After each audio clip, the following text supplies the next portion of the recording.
Hey, Doc Solo here, the director of Ka-Pow, the Comic Art Academy, the real art school for real people with real lives, taught to you by real industry pros. And I'm a little bit late on this one. Forgive me for not posting more frequently, but we have been busy. Recently, we just did our first partnership convention. True partnership convention with Grand Rapids Comic-Con.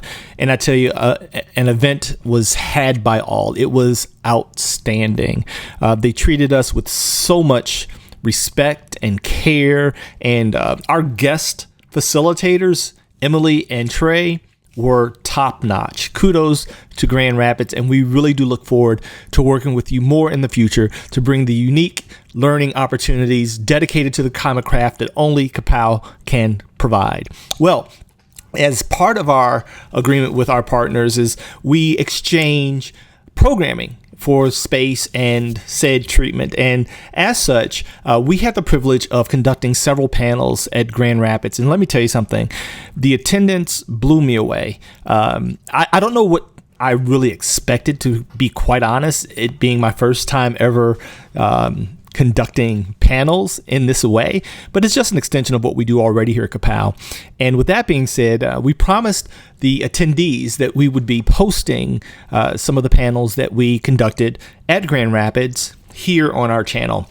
And hopefully you guys will find some value in it.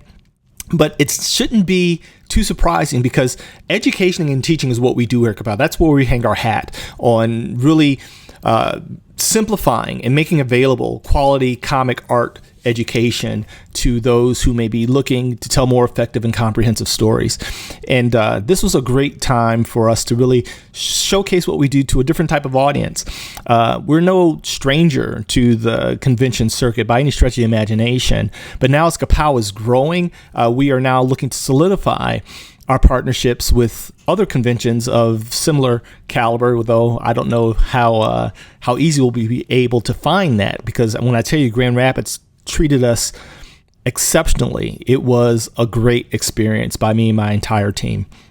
And so with that being said, we're going to dive into one of the panels that we conducted by our very own Brian Atkins, our Dean of Students and Head of Curriculum here at Ka-Pow, and he did a panel on dynamic posing, and it was amazing. You're going to get a sample of what he does week in and week out here at Ka-Pow. When I tell you my instructor team is top notch, I'm not saying it because it's mine.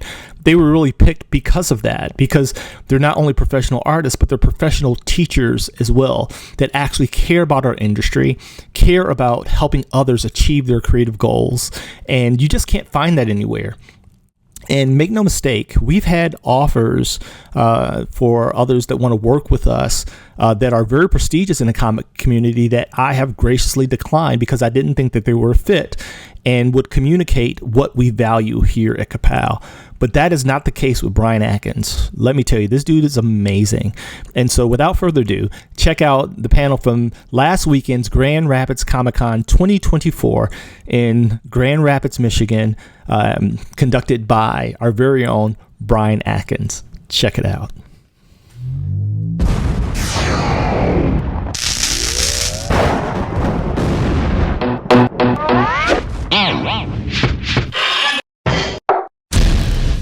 Top scene.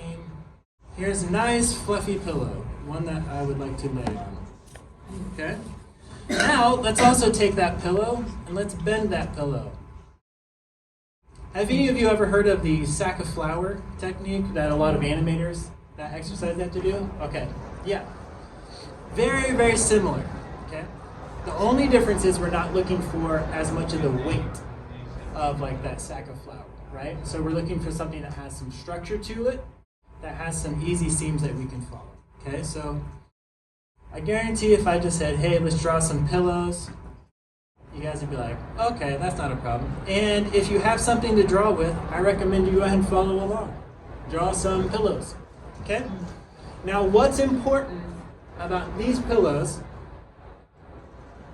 is the seams and the corners. The seams and the corners, this is essentially our torso, okay? The top two corners, that is the shoulder point on each side. And then each of the bottom corners, this one down here, this one down here, that is going to be your hip. Not your waist, your hip. Okay? Now, what I want you to do is, as we're working on these, we've got a neck hole, shoulder hole, shoulder girdle. This is where that would, the arms pop in. On the bottom of this, you're going to have a little bit of a bowl that would attach to the bottom. That would be the rest of the pelvis, right?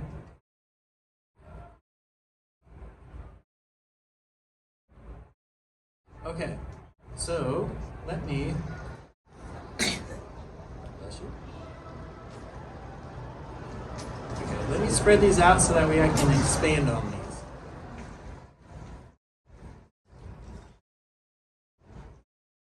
Now, a lot of times when we want to draw a person, what's the very first thing that we want to draw? Face. Yeah, we want to draw a circle for the head, right? So normally whenever we're working on poses, we're like, okay, let me draw this character.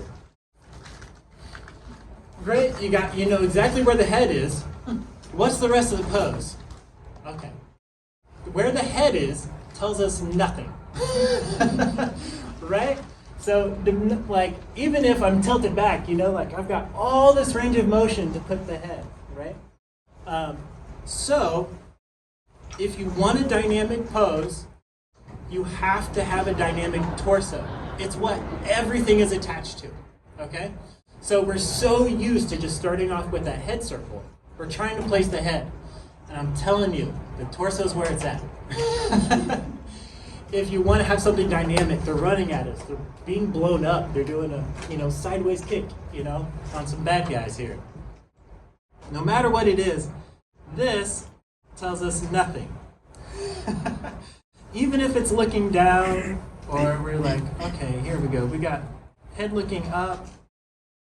Okay, well, that doesn't tell us anything about what the body's doing. Oh, that really moved around.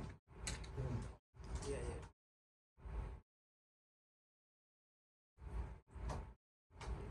All right. So, if you're worried about drawing dynamic poses, it's all in the torso. Now, one of the best ways that you can start practicing just getting the idea down is with a silhouette. Okay?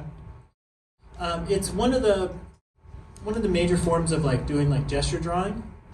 So, for instance, I like to do a 3-beam method.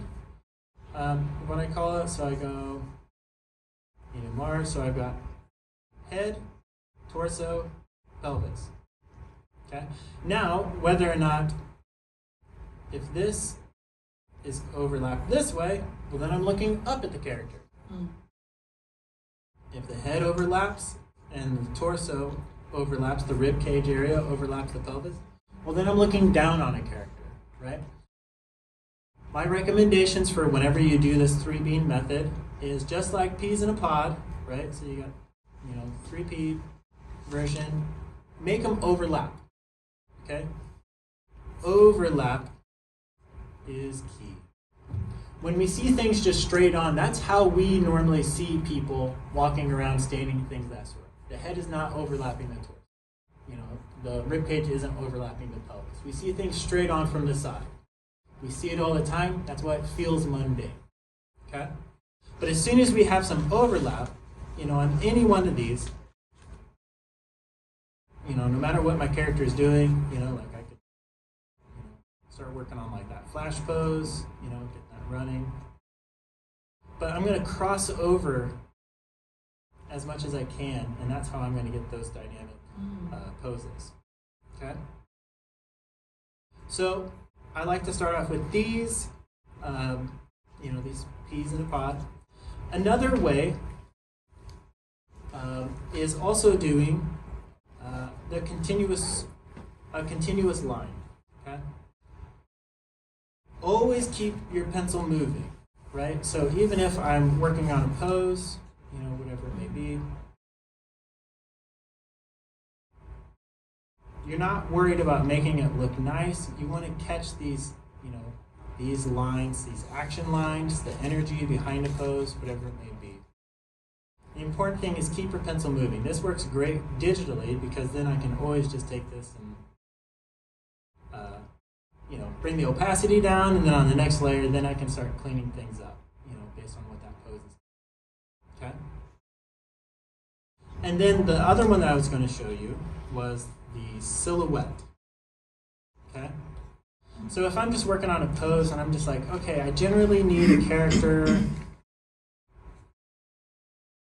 like say I'm trying to work on like some kind of like Spider-Man pose,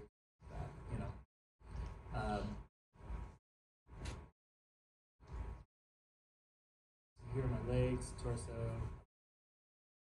arm, or whatever it may be. Okay? If I work in a general silhouette, sometimes it just depends on what you feel comfortable with. If you're working traditionally, then you can take this and you can just erase off a bunch of that. This is something that is great to do for like even if you're doing like print, pulling up some reference. And if you just look up dynamic pose, right, you're going to come up with a whole bunch of ideas. Now, when you're practicing this, don't grab one picture. Don't grab just two pictures. Take the screenshot. Take a screenshot, set a 1-minute timer, and do this one. Next minute, do this one. Take yourself 10, 15 minutes, do a whole bunch of them. Right? We don't want to get bogged down on how to draw one pose. You're going to get so much more value out of doing a bunch of different poses for less time. Okay? And then like doing this silhouette, method on that is fantastic. The scribble method, I like that as well. But you just want to get through the repetitions, right? So if you get too worried about one picture, the longer you work on it, the tighter it gets, right? And it feels less dynamic, less energetic, right? Okay. That said, hopefully we haven't forgotten about our pillows, okay? Whenever you have these pillows, this is our torso. So real quickly here, let's show how we transform these about. Well, okay. Hopefully you see that I have not exaggerated thus far. And if you are interested in learning more from me and my incredible superstar team here at Ka-Pow, the Comic Art Academy, and you like more of this type of format, we have a new product offering called Panels and Gutters that is really to recreate virtually the experience that we do at panels at conventions. So you don't have to leave the comfort of your own home. You can get this panel type experience every week exclusively at Ka-Pow, the Comic Art Academy on Tuesday evenings. You can have this every week at an affordable price that is also very economic on time. So if you're too busy to really indulge and really take the full Monty of our comprehensive 3-year adult course, feel free to check out Panels and Gutters. It may just fit your life and your needs at this stage in time until you're ready to invest more time and energy to perfecting your craft here in comics. And so back to our panel from Grand Rapids Comic-Con with Brian Atkins on dynamic posing. Enjoy. Transferring these about. Okay.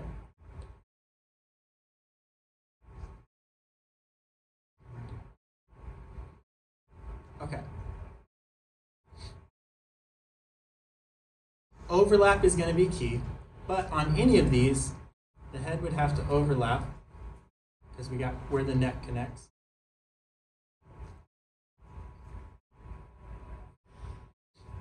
Now, this doesn't have to be something where they're doing some kind of crazy flip or anything of that sort, right?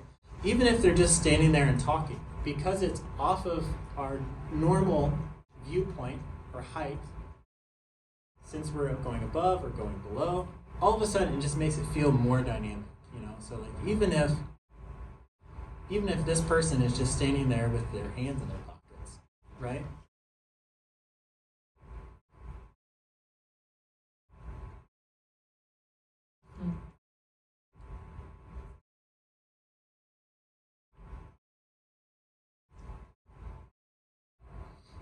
It's just something different. It's a different vantage point, gives us a new perspective on this character, right? This is going to be a more fun character, like pose. You know, they're just standing there with their hands in their pockets, looking up wistfully into the sky,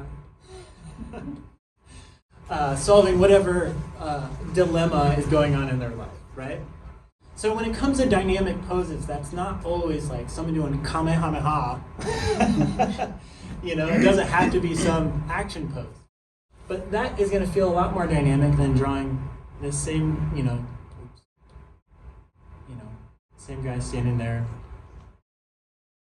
just from the side with their hands in the pocket, right? Okay.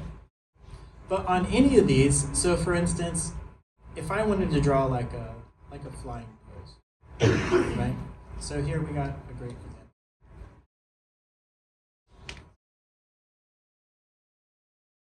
So I've got the torso. I know where the hips are going to be. One thing that I recommend you do is arms and legs, draw them like tentacles. Okay?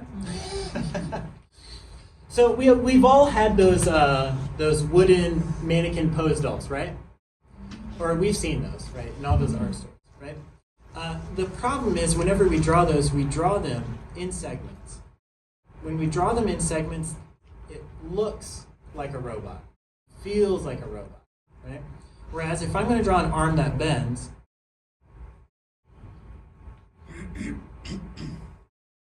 between these two, this one has more energy to it.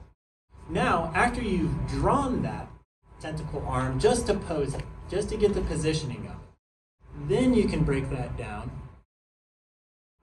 into whatever overlap's going to be. Like for instance, like the deltoid, then you got the upper arm, lower arm, add some structure to it. That's going to be, it's going to have a natural flow to it, okay? Like for instance, even the legs, so you have the upper leg, like the quads, things of that sort, knee, the knee block there, and then I've got the lower leg, right? So we've got the calves, okay?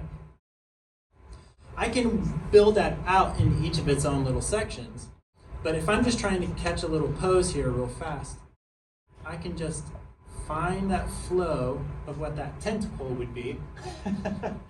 And the reason that works really well with the tentacle is because our limbs taper in size. They're biggest where it connects to the torso, and then it tapers down to the thinnest point, okay? Legs do the same thing. If you're drawing a character with a tail, it also does the same thing, right? So it's always largest or thickest at the connection point towards the torso, and then it tapers out. So as you're doing these things, there is, so the head we're used to, drawing our little circle for that. What I recommend, a lot of people will jump in there with that cross of like center line on the face and then the eye line. Immediately toss in a jawline. Immediately, okay? Because if my character is going to be looking up, it's a lot easier to be bold when you're not worried about the features, right? So if I got a character that got, let's say this one got punched in the face, right? Okay? As soon as you can, draw that jawline in. It defines the direction of the face, and it's so much easier to commit to it before you start thinking about features, okay? And drawing dynamic poses is all about being brave. Just go for it. Okay.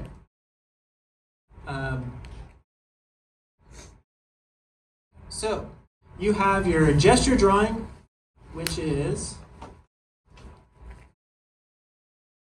that's just trying to get a basic idea of the pose, basic energies that's going to be involved, like that. The action line, that's good. Practice that, pull up dynamic poses, just try recreating those with scribbles, silhouettes, things of that sort, okay? That's going to be one exercise that you're going to want to do regularly, okay? And then you have like your figure drawing, right? So where you're really getting in there and you're meticulously looking for where there's connection points between muscles, the body, the space it occupies. In that in-between is the mannequin. I think I spelled that. That's a weird word. For me, the mannequin is what you need to practice. It is the secret sauce to drawing comics quickly, okay? This is what you're laying down in the layout, okay? The mannequin is going to be like, okay, I need a pit, I need a pose here. I'm going to start off with my pillow. Got my character. I'm working on my tentacle, arms and legs, right? It's in between the gesture sketch because there's a little bit of actual structure there, right? A little bit of definable structure to each of the parts, okay? But at the same time, I'm not so committed to anything I'm getting bogged down. So it has the energy of a figure drawing, and it has some of the structure, energy of a gesture drawing, but it has some of the structure of a figure drawing. This in-between is where you need to settle in and practice, okay? Some of my favorite exercises to do with these is take an action, follow that through in about 5 or 6 steps. So give me an action somebody could do. Jumping jack. Jumping jack. Okay. What I like to do is I like to take that action. I'm going to go through each of the different poses. So I'm going to get them crouched down, ready to jump. I'm going to go up and then extend it out, and then them clapping. I'm going to do each one from a different camera angle. Okay? So, let's see if we're going to start.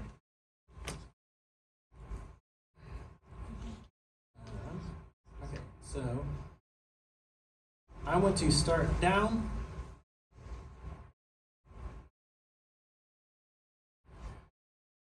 I got a squat.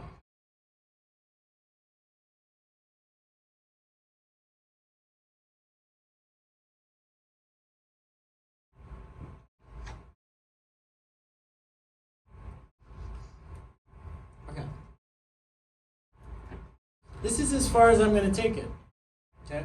Because I'm just exploring poses at this point. And then the next one, I'm going to have them launching off into the air. They're doing one gigantic jumping jack. They're, sonic boom. That's what I'm going for here, right? So for that one, I'm going to want to get close, maybe move in front of them. Looking down, it's informational. Right? I can see exactly what they're doing. They're getting ready to jump. Okay? So I've got the launch off.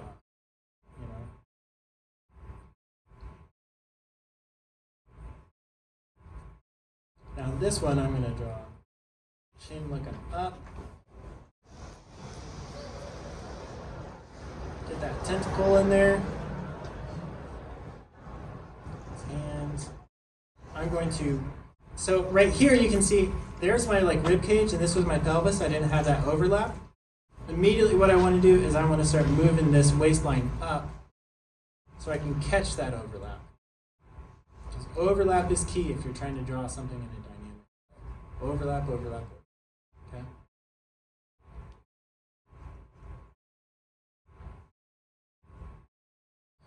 Okay, and then whenever it comes to the clap, there's a couple different ways I could go with that. I could explore, whenever the actual clap, I could come up above from where they are so I can see the clap up in the foreground, right? I could also do this and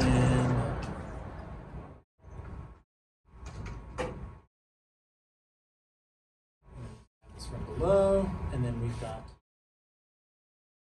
a continuation from this previous shot. Seeing that through. But all of these different things that we do this is quick and easy and cheap. Don't invest time into this part. You want to be able to throw it away, okay? And so you can continue to explore different possibilities, moving the camera around. Now, it's also a great exercise to be like, okay, draw what you feel comfortable doing first, okay? So for instance, if I draw somebody, let's do here, arm. We don't have too much time here, so I'm trying to do this quickly here. But the nice thing is that this does work out quickly, okay? Low investment.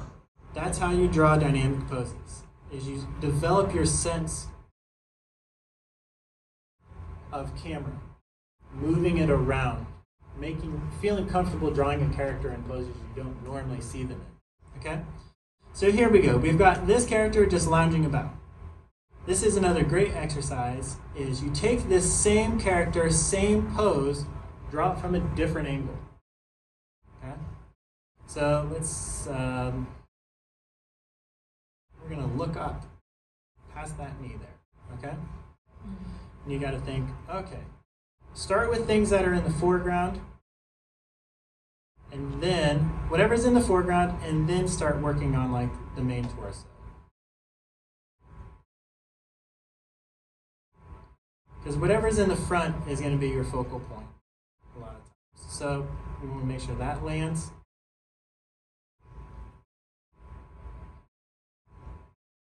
Got to find the bend of the tentacle. And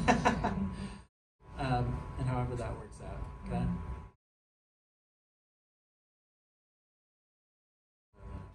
This one. There's my little bucket that goes on the bottom of the pillow. This is where this thigh is going to attach knee, but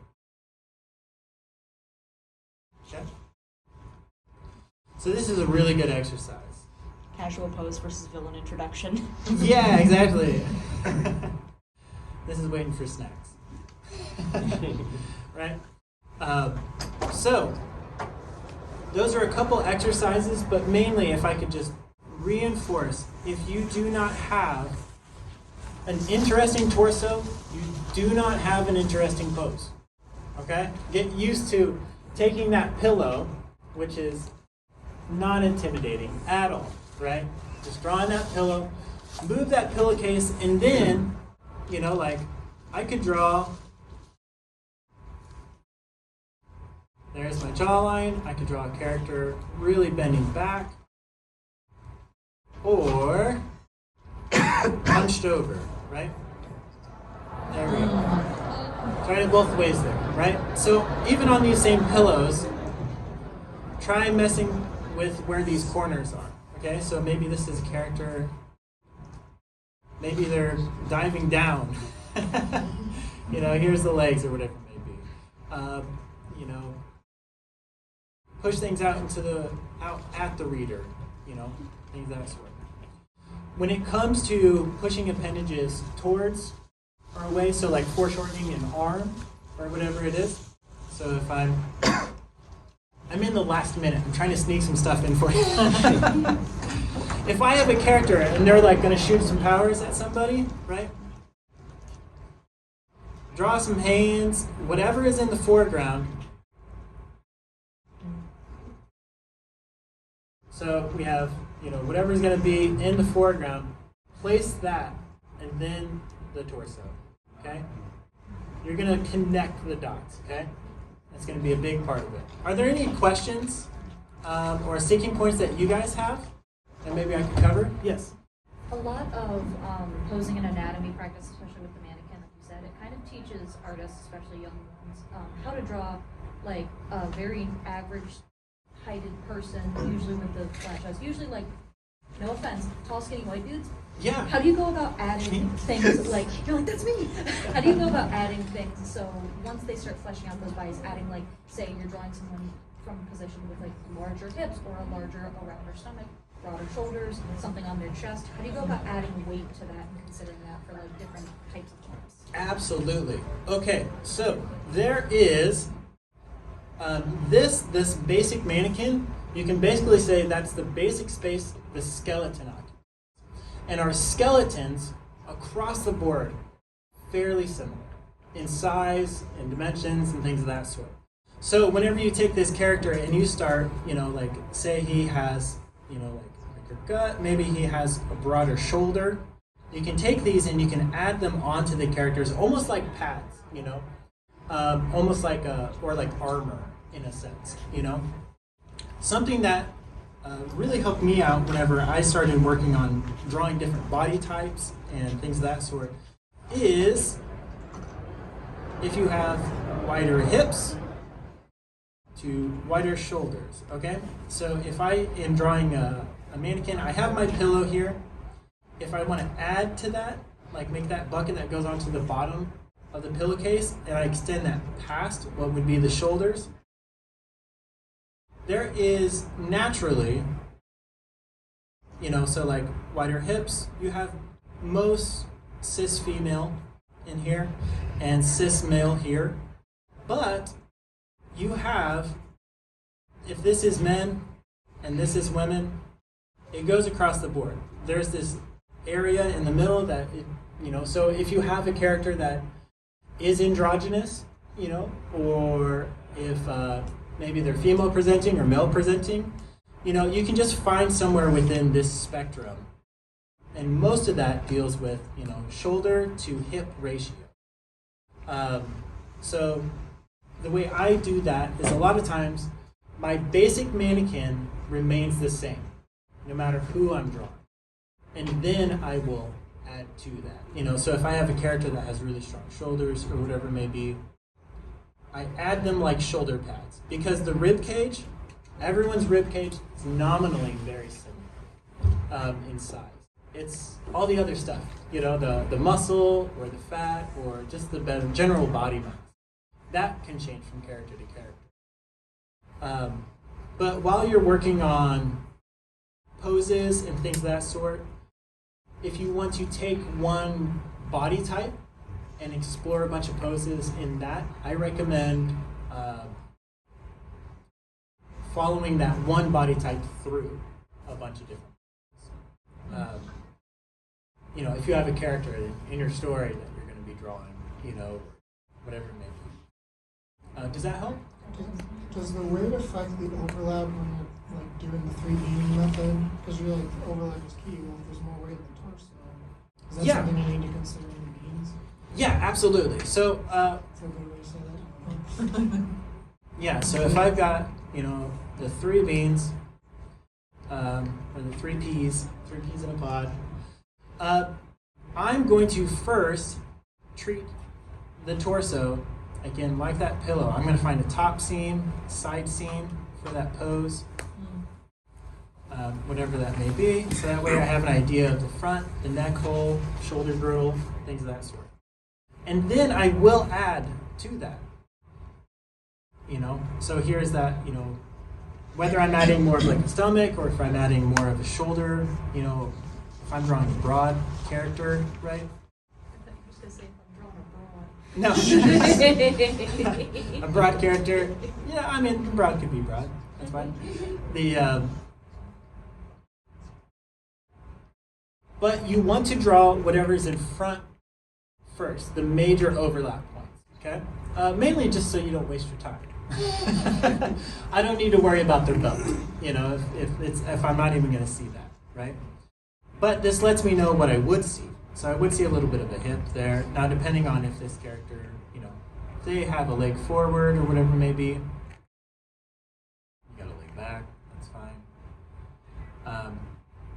Then yes, whatever is in front, similar to if you're doing anything that's foreshort, an arm that's forward, a leg that's forward, whatever it may be. If they have a large, midsection, then you want to draw that before you, front to back, whatever's closest to the back. But yeah, that definitely comes into consideration. So the pillow size doesn't necessarily change, it's the padding does. Yeah, the pillow represents the rib cage. And in particularly, whenever you're doing the pillow, so here is my pillow. I'll let you in on just a little quick thing. There's a 15-minute buffer between the two things, so we're going to jump into some of that. Okay, so this represents mainly the rib cage. If you cut this into thirds, roughly into thirds, this is where the rib cage occupies. Okay, so you're not going to find much bend in the pillow in the top 2/3 of it, right? And that's because we got our spine in the thoracic, it's attached to the rib cage. There's just enough flex in that spine and thoracic so that way it doesn't get hurt as much. But for the most part, it's a rigid structure. You know, so we have our neck hole, sternum in the front, okay? This right here represents the little bucket that holds your guts, called the pelvis, okay? The reason that the pillow ends at the hips is because we see most of the bend happening in the middle here. And this is where we're going to be attaching the legs, right? So we have the feet that pops out there. Okay. So what this helps me do, so for instance, if you're trying to learn your anatomy and how to draw some of the musculature on the front or the back, you can cut this into thirds, drop this down the center. Okay, we've got our neck hole. These are the pecs. Drop this down from that third, from about where the neck hole is. Here are your abs. 6, belly button, 4 underneath the belly button. Here are your obliques, your lower obliques. These go up from each of the ab lines, goes up. Here are your obliques, your serratus muscles, things of that sort. So think of that as like a pillowcase that slides over the pillow. Okay, so if I go back to down here, I'm going to look for, there's a third, there's a third, this is the side seam, this is the center line. Great. Well, here are the pecs. This is that middle third. Here are my abs. 1, 2, 3. 1, 2 under that. Side obliques. Lower obliques. Upper obliques. Serratus muscles. It's like a pillowcase. It just fits right on there. It makes it super easy. And I got one for the back too. I'll show you. This one, just take a picture of.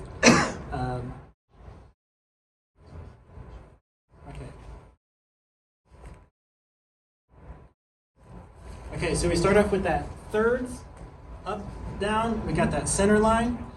On this one, we're also going to cut it into thirds, top to bottom, okay? So the neck goes up past the rib cage.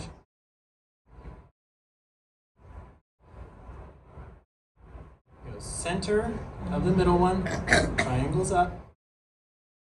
I think this one's all made of triangles, so it's the traps, okay? The trapezius. Okay, and then we have the lats. These that come across, this is going to be where your shoulder blade is, the rhomboids.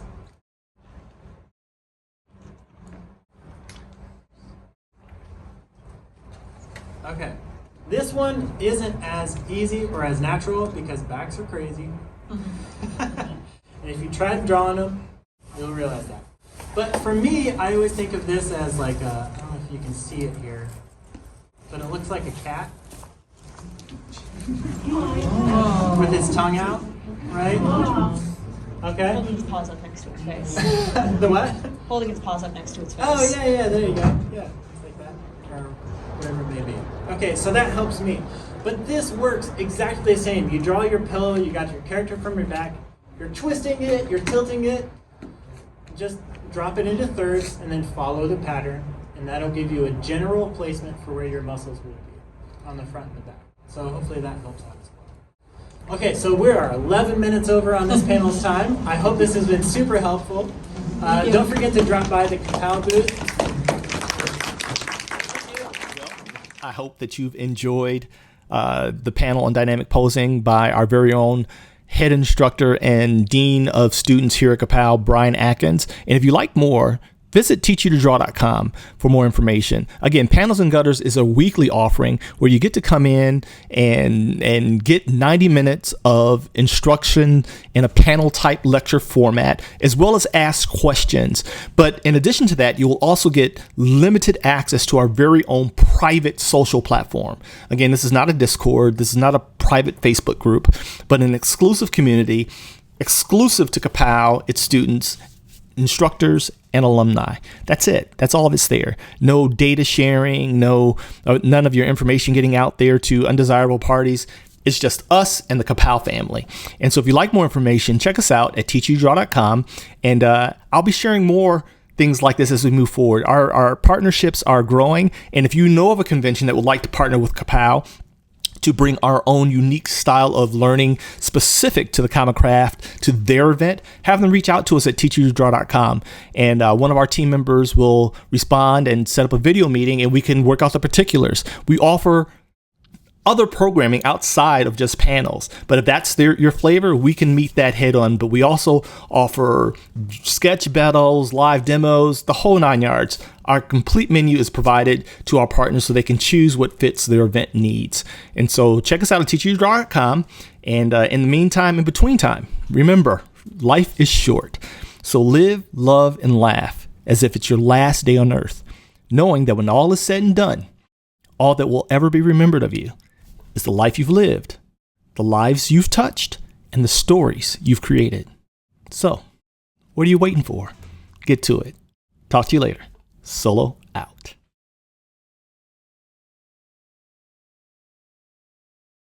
Ka-Pow.